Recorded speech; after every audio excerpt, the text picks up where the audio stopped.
ඕගොල්ලෝ මුලින්ම ආසාවක් තියාගන්න මම මේ කැම්පස් එකට යනවා මම මේ රිසල්ට් එක ගන්නවා කියලා. ඒක තමයි මුලින්ම තියෙන්න ඕනේ. ඒක තමයි මට මුලින්ම තිබ්බේ.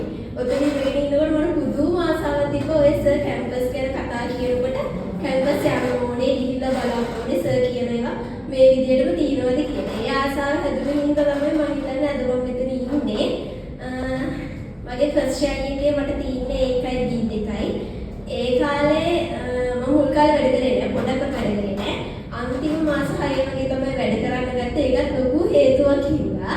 මොකද මාගේ ජීවිතේ මම හිතන්නේ වැටෙන්න ඕන බිඳුවටම වැටුණා. ඒ කාලේ රිලේෂන්ෂිප් එකක් හින්දා. එතකොට මේ බිඳුවට වැටුණා මට හොඳට මතකයි. සර් මෙතන තියාගෙන මට කිව්වා ඔයාලට ඔය හැමදේම හදන්න පුළුවන් වෙන්නේ ඔයා හොඳට ඉගෙන ගත්තොත් කියලා. එතකොට මගේ යාළුවෝ හිටියා මාත් එක්ක ඒගොල්ලෝ මොන ක්ලාස් එකක් නවත්තන්න හැදුවේ ඒකින්ද. ඒ කියන්නේ මම ලැජ්ජයි ක්ලාස් එන්න. ඊපස්සේ යාළුවෝ කිව්වා මේ නෑ එන්න සර් මුකුත් කියන්නේ සර් ඕව ගණන් ගන්න. සර් අනුතරම මගෙන් කිසිම දෙයක් ඇහුණේවත් නෑ. හිනාවලා අයියෝ ඕව ගණන් ගන්න එපා.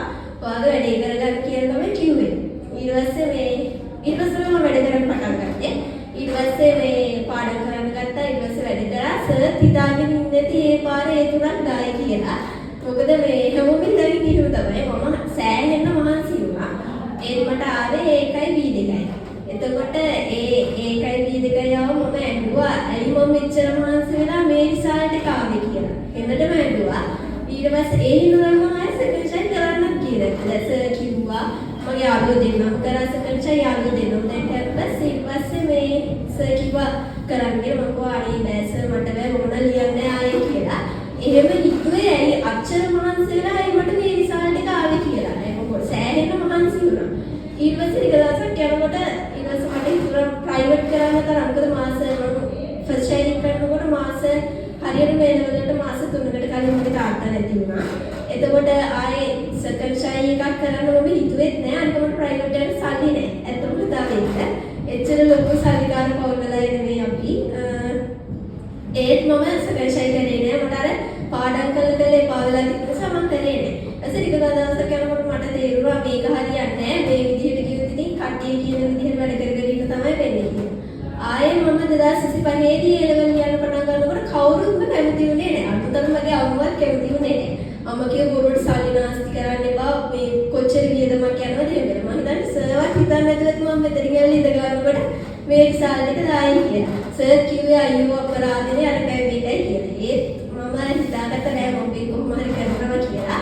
අඩුවලම මම නෝට් එකක්වත් තිබ්බේ නෑ. මොකද මම අවුරුද්දක් ගෙදර ඉඳලා තමයි මාස 6න් ඒ ලෙවල් යන්න පටන් ගත්තේ. එතකොට ඒ ලෙවල් යන මාස 6 ගෙවිලා ක්ලාස් ටික හොයාගත්තා. සර්ගේ එක කොහොමද අවුලන්නේ කලින් පාරත් ඒකත් තිබ්බ මේ පාරත් අරන් කියලා ගන්නවා. අනිත් එක තමයි මම වැඩිම මේ වෙලා කරේ. පළවෙනි දේ තමයි ඔයගොල්ලෝ සබ්ජෙක්ට් එකක් විතරක් හරියට ගන්න වැඩක් නැහැ. ඒක තමයි ෆස්ට් ඉයර් එකේ අපි කරපු එකම වැරද්ද. අපි ජියෝග්‍රැෆි වලට ආසෙ හින්දා ජියෝග්‍රැෆිම කර හිටියා.